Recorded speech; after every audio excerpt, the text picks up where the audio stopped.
Fielded just outside the goal line. And he will be taken down here on the return on what will wind up being the final play of this third quarter. We have played 3 quarters. You are watching Madden Ultimate Team on EA Sports.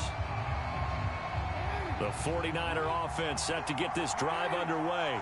And that last turnover could have proven more costly, but their defense only gave up 3. But now answering with a field goal doesn't do them much on this drive. They need to try and find the end zone. Well, we've talked about it, CD, but it bears repeating. They are struggling to throw the football. All the interceptions and more incompletions. It just doesn't look like things are in sync out there. I would agree with that, and it's not a good day when you feel like an incomplete pass is almost a win for you because it wasn't intercepted. I think the receivers now, when they're running their routes, they want to catch the ball, but they also want to make sure that the defenders don't take it away.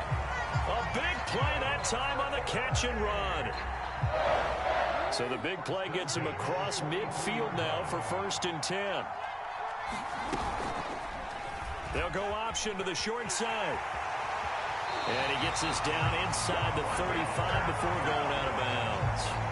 You know, as a defensive guy, I don't normally do this, Brandon, but I tip of the cap to the offensive coordinator. Design quarterback run at this stage of the fourth quarter when I expected him to throw the ball, and he got a first down. Yeah, trailing this stage of the fourth quarter. Picked up the first, stopped the clock, too. Yeah, sometimes there's some guts in play calling when you go against the grain because you know you could easily be criticized if it doesn't work out. Well, that's the fear any defense has when the quarterback gets involved in the running game. You don't usually account for him, and he's hurting them today. Yeah, he's been very involved in the running game. Defensively, when you've got the coverage good downfield, how do you account for him, though? Occasionally, you start to spy him. Take someone that has the same agility, who can dance with him, run with him, and try and keep him in the pocket. That'll be especially critical here as we come down the stretch in the fourth. On 2nd down and 4, Jackson eluding the pressure right. All in all, no gain on the play, and it'll bring up 3rd. Well, he strung it out as far as he could, and I like the fact that he kept his eyes downfield, but he finally ran out of time and room. But I'll take that over forcing it downfield and possibly having it intercepted. Then he'll find his target, Woods. It's complete. And the 49ers are going to have 1st and goal as they try to finish off this drive with 6 points. And in a lot of ways, that catch is expected. Red zone presence. And that one was realized there. You've got to find your tight end in that situation. They'll try and run for it on 1st and goal. And not a whole lot there. He does get a couple, taking it from the 5 down to the 3. On 2nd and goal, Jackson. And it'll be intercepted.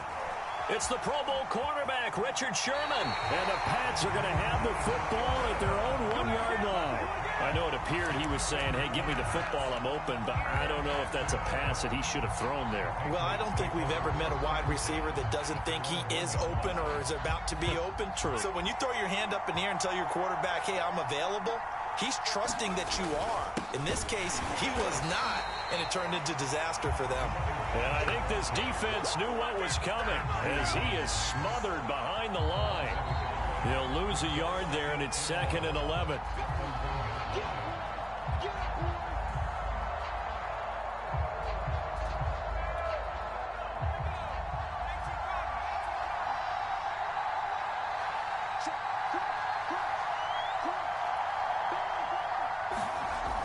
On 2nd down, it's Patterson. And now where are they going to mark him here? Well, they say he did get back to the 1-yard line, but that could have easily been 2 points the other way. No gain that time, and it leaves him with 3rd and 11 coming up.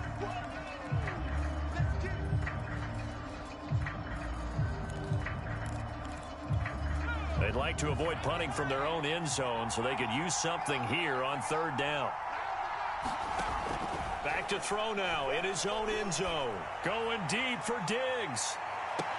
And that will be incomplete. Well, they weren't scared to let it fly, but it falls to the ground and brings up 4th down. From a defensive perspective, they had exactly what you want anytime they want to throw the football. There was pressure on the quarterback. They were getting after him, and they tightened down on the receivers and forced the incompletion.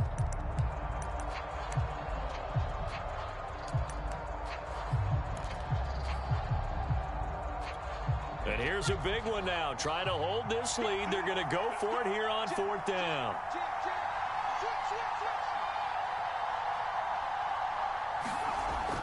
He'll look to throw. Under pressure, and down he goes in the end zone, and that's a safety. And Charles, at some point, you can't keep worrying about big play. Can this be perfect? You just have to get the ball out of the end zone. And in the offensive huddle, that was discussed when they called the play. Just get out of the end zone. But you know what's interesting?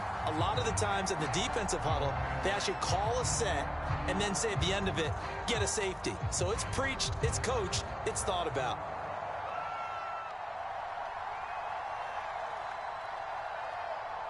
And remember, following the safety, you give the football up as well, and they free kick it from the 20 now. Looking up into the lights, and he muffs it. And that's the type of return that puts a tremendous amount of pressure